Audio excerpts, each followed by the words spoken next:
যে একদিন আমাদের দেশেও এরকম কোনো না কোনো ব্যবস্থা হবে যেখানে আমরা এইভাবে কেনাকাটা করতে পারবো। পরিবেশ থেকে যে কেউ যে কোনো কিছু কিনতে চায়, মাছ কেনাটা এখানে একটা ঝাঁকি ঝামেলার কাজ না, এখানে হয়ে গেছে একটা আনন্দের বিষয়। কিন্তু তাদের শরীরের তুলনায় মাংস খুবই কম এবং এগুলো অনেক দাম। চায়নাতে আমি দেখেছি 2000 RM।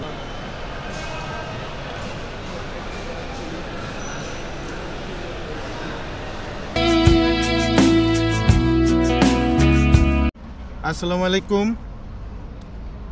আমাদের channel daily needs China by Lincoln চ্যানেলের পক্ষ থেকে আপনাদেরকে স্বাগতম জানাচ্ছি। আসি দুবাইতে আসলে কই ঘুরবো, কি করব না করব ওটা বুঝতে পারি না। নতুন একটা জায়গা, নতুন একটা পরিবেশ, কিন্তু ভাগ্যক্রমে দুইজন বাঙালি ভাই পেয়ে গেছি, বেশ হেল্পফুল।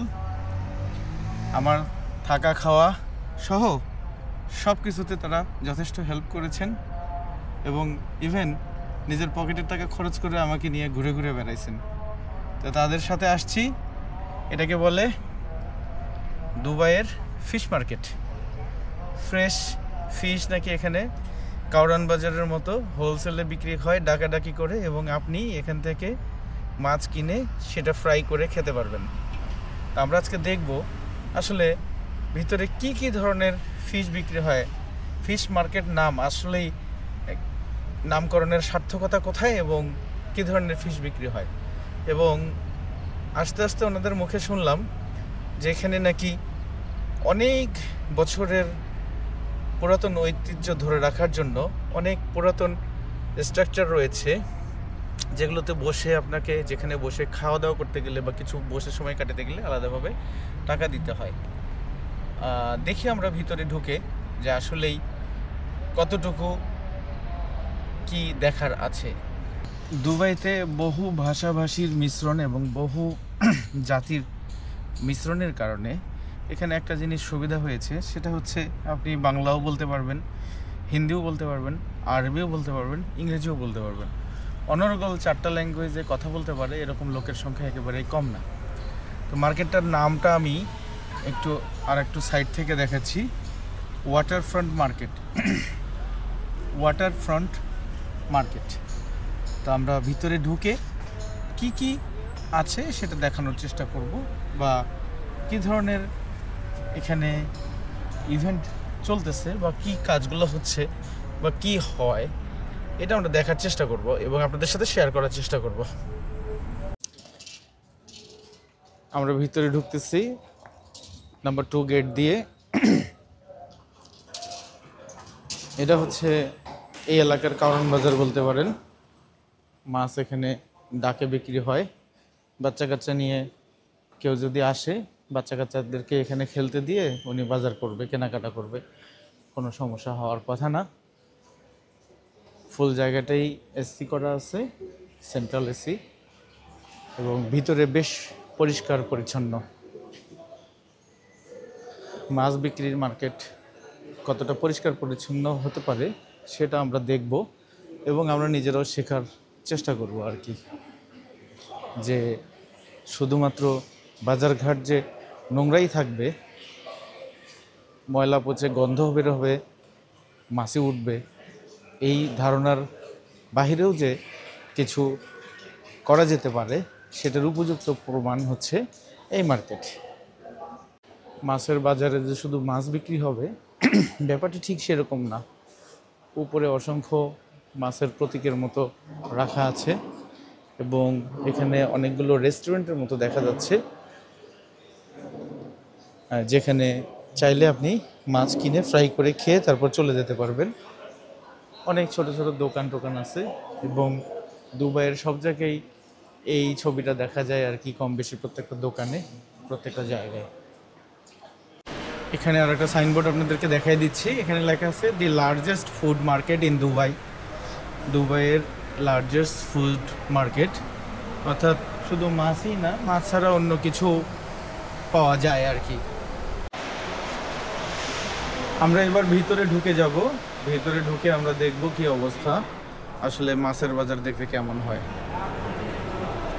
অত্যন্ত পরিষ্কার পরিচ্ছন্ন, ফ্লোরে একটু ময়লা নাই, কোনো পানির দাগ নাই। এই ফ্লোরে বসে আপনি চাইলে খাওয়া দাওয়া করতে পারবেন।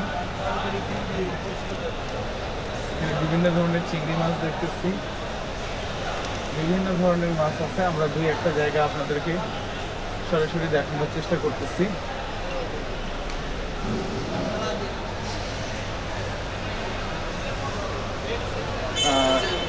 তাজা মাছ বিক্রি করার জন্য বা ক্রাবগুলোকে দামি যেগুলো সেগুলো রাখার জন্য এখানে অ্যাকোয়ারিয়াম আছে।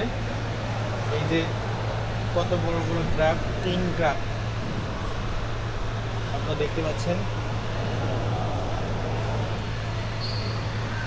দাম টাম পারলে আমি দেখাবো, না পারলে আপনারা শুধু দেখে যাবেন। এগুলো ক্র্যাব হচ্ছে ডিপ সিতে হয়। আমি এদিকে দেখি,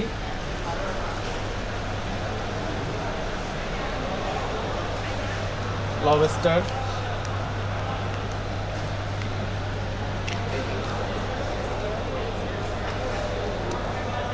এত বড় বড় মাছ, কিন্তু তাদের শরীরের তুলনায় মাংস খুবই কম এবং এগুলো অনেক দাম। চায়নাতে আমি দেখেছি 2000 টাকা, 2000 RMB, টাকা বলবো না, 2000 RMB একটা মাছের দাম, অর্থাৎ বাংলা টাকায় 36,000 টাকা, 35 থেকে 36,000 টাকা। সেটাও মানুষ একবেলা খাবারের সাথে খেয়ে ফেলে। আপনারা এই অ্যাকোয়ারিয়ামের গ্লাস থেকে দেখতে পাচ্ছেন, গ্লাসের বাইরে থেকে আমি ভিডিওটা করতেছি, একটুকু দাগ নাই গ্লাসে। একেবারে মনে হচ্ছে যে সমুদ্রের পানির মধ্যে, নীল পানির মধ্যে। তো পরিষ্কার পরিচ্ছন্নতার ব্যাপারে বলার অপেক্ষা রাখে না যে মাছের বাজার কতটা পরিষ্কার, কতটা সুন্দর হতে পারে। এদের থেকে আমাদের সত্যিই অনেক কিছু শেখার আছে। আমরা বিভিন্ন দেশে যাব এবং এই ধরনের অনেক কিছু শিখে আমাদের দেশে রপ্ত করে ব্যবহার করার চেষ্টা করব। আমরা নিজেরা রপ্ত করব এবং ব্যবহার এইরকম পদ্ধতিতে ব্যবসা করার চেষ্টা করব। একটা পরিষ্কার পরিচ্ছন্ন পরিবেশ থেকে যে কেউ যে কোনো কিছু কিনতে চায়। মাছ কেনাটা এখানে একটা ঝাঁকি ঝামেলার কাজ না, এখানে হয়ে গেছে একটা আনন্দের বিষয়। বাজার করা এখানে আনন্দ, বাজার খেলা এখানে এনজয় করার, বাজার করা এখানে আপনি এনজয় করতে আসছেন, এটা কিন্তু কিছু ব্যাপার।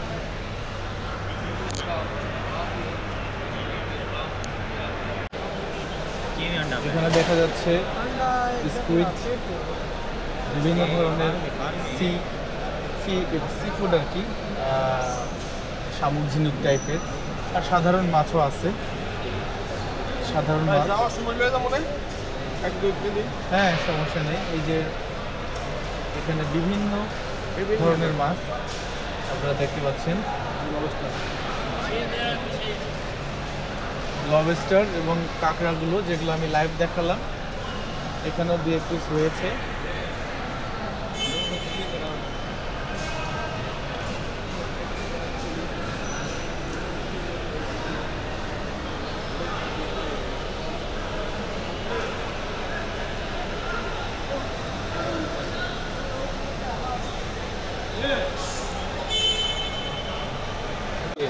এই যে মাছের যে কালার দেখতেছেন, এটা হয়তো বা বাংলাদেশে হলে আস্তে আস্তে একটু কালার দেওয়ার কালচার হয়ে যেত, কিন্তু এখানে এই সুযোগটা নাই।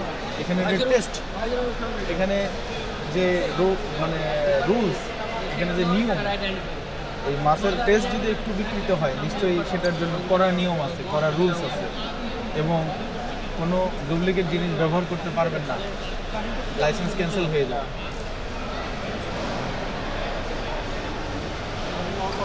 যে এটার কালার যদি চেঞ্জ হয়ে যায় তাহলে একটু নীল দিয়ে দিলে, কাপড় কাচার নীল দিয়ে দিলে কালারটা হয়তো বা ঠিক থাকতো। এই টেকনোলজি বাংলাদেশে হয়তো বা আছে, কিন্তু এখানে এই টেকনোলজি একদম সম্পূর্ণ অচল। মাছ কেনার পর আমরা এখন চলে আসছি এই পাশের যে ডিপার্টমেন্ট, এটা হচ্ছে মাছ কাটার, মানে মাছ কুটে দিবে বা কেটে দিবে, মাছ কাটার ডিপার্টমেন্ট। এখানে মাছ কুটে ধুয়ে একদম প্যাকেট করে দিবে। মেয়েদের জন্য আলাদা জায়গা, ছেলেদের জন্য আলাদা জায়গা, ওয়েটিং রুম আছে। তো মোটামুটি মাছ কেনা থেকে শুরু করে আপনাদেরকে কাটা পর্যন্ত দেখানো হলো। কারো যদি দূরে প্যাকিং করার জন্য প্যাকেজিংয়ের জন্য যদি বরফ লাগে সেটাও এখান থেকে নিতে পারবেন। প্রত্যেকটা জায়গায় প্রত্যেকটা কর্নারে আলাদাভাবে বরফ বিক্রি করার ব্যবস্থা আছে। বরফ দিয়ে আপনি দূরে গেলে গাড়িতে করে নিয়ে যেতে পারবেন। এই ভিডিওটা আর লম্বা করতে চাচ্ছি না। ধন্যবাদ সবাইকে, ভালো থাকবেন। ভিডিওটা করলাম, একদিন দুবাইয়ের ফিশ মার্কেটে আসছি, এটা করে আপনাদেরকে তথ্য দেওয়ার চেষ্টা করলাম। ভালো লাগলে শেয়ার করবেন এবং চেষ্টা করবেন নিজের মনে এই ধরনের স্বপ্ন লালন করতে, যে একদিন আমাদের দেশেও এরকম কোনো না কোনো ব্যবস্থা হবে যেখানে আমরা এইভাবে কেনাকাটা করতে পারবো। আমাদের কারণ বাজারটা যেন এর চেয়েও সুন্দর হয়, এই দোয়া এবং প্রত্যাশা রেখে এবং সবাইকে ধন্যবাদ জানিয়ে শারীরিক সুস্থতা কামনা করে আজকে এখানেই শেষ করছি। ভালো থাকবেন, সুস্থ থাকবেন।